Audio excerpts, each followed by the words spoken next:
Welcome back, everyone. In today's episode, we feature an engaging English conversation between two fantastic guests. Let's sit back, relax, and enjoy this beautiful discussion together. So if you learn just three new English words today and maybe another three tomorrow, by this time next year, you will have mastered over 1,000 words. Yeah, you wouldn't even realize you've become fluent. Right. Welcome to today's deep dive. We're looking at the actual mechanics of language learning and specifically how these tiny, relentless daily routines beat intense cramming sessions every single time. Oh, every time. It's not even close. And we're going to see how to fix the grammar and vocabulary traps that, most learners fall into. I like to think of consistency less like a passive drop of water and more like a high pressure water jet. Okay, I like that. Like a quick splash does absolutely nothing, but consistent focused pressure over time will just cut right through solid steel. It totally will. And that math you mentioned at the start is exactly why consistency is the real engine of fluency. I mean, 1,000 words is more than enough to handle almost any casual conversation. Exactly. But to build that engine, you actually need the vocabulary to frame your mindset. Words like staying consistent or holding out for a breakthrough. Having the grit to stick to a plan. Right, exactly. Or deciding to just show up to build momentum. And you can even layer in some phrasal verbs for everyday fluency, like talking about routines such as winding down at night or naturally picking up a skill or, avoiding burnout. Yeah, those are essential. But wait, I have to challenge this for a second. If learning three words literally takes, 5 minutes a day? How are so many people still burning out? Because a 5-minute task shouldn't cause burnout. Well, it's because they aren't looking at the 5 minutes. They're staring at the top of the mountain. Oh, I see. Yeah, people burn out when they obsess over that ultimate goal. Giving a flawless presentation in English or passing some massive proficiency exam, that hyper focus causes paralyzing anxiety. So they freeze up. Exactly. The trick is to stop looking at the mountain and just fall in love with the system. Your system is just listening to an English audio clip while making your morning coffee. Focus there, and the results naturally follow. Which perfectly bridges into the actual mechanics of speaking.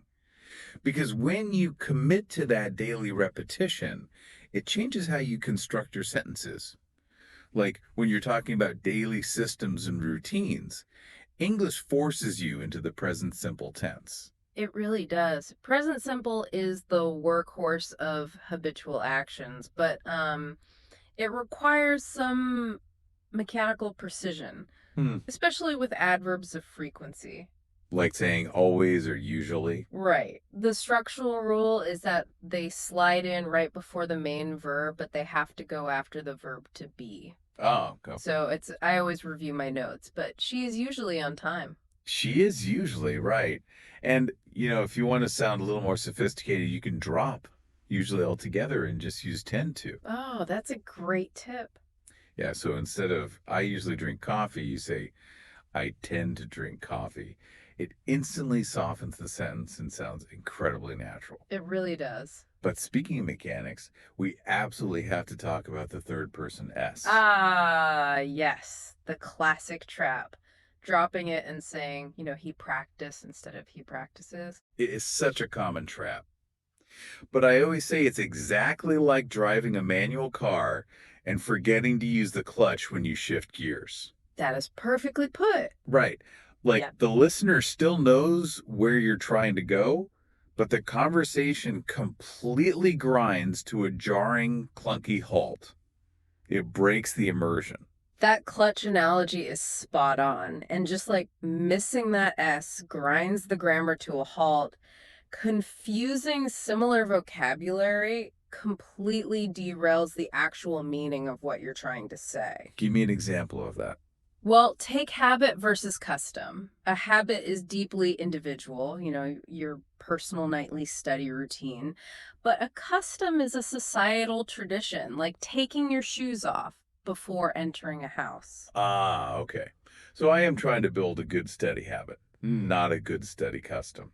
That makes total sense. But what about used to? Because this one seems to trip up almost everyone I know. Oh, absolutely. There is a massive difference between used to and to be used to. Right, because if I say, I am used to wake up early, that just feels grammatically wrong.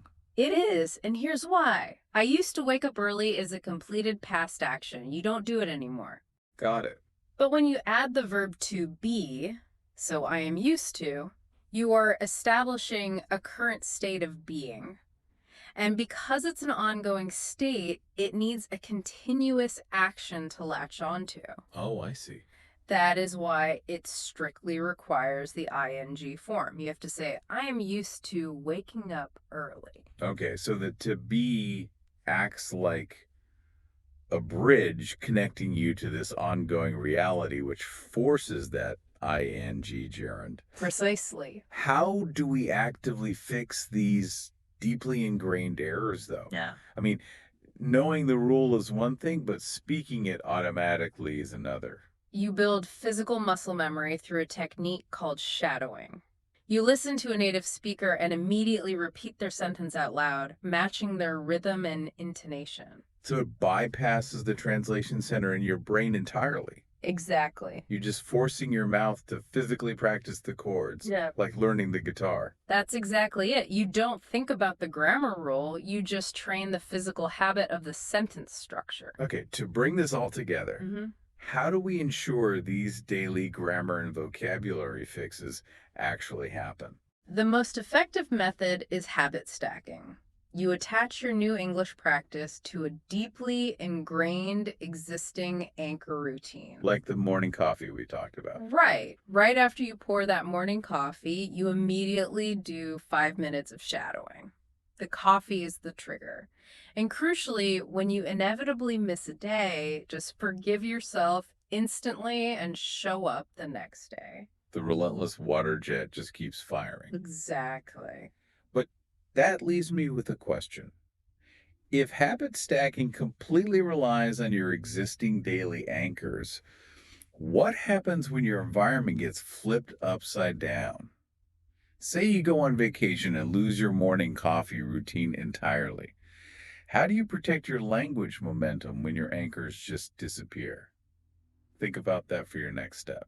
What a beautiful conversation. A huge thank you to our wonderful guests for sharing their thoughts with us today. And thank you, my friends, for listening in. Until next time, take care and keep practicing your English.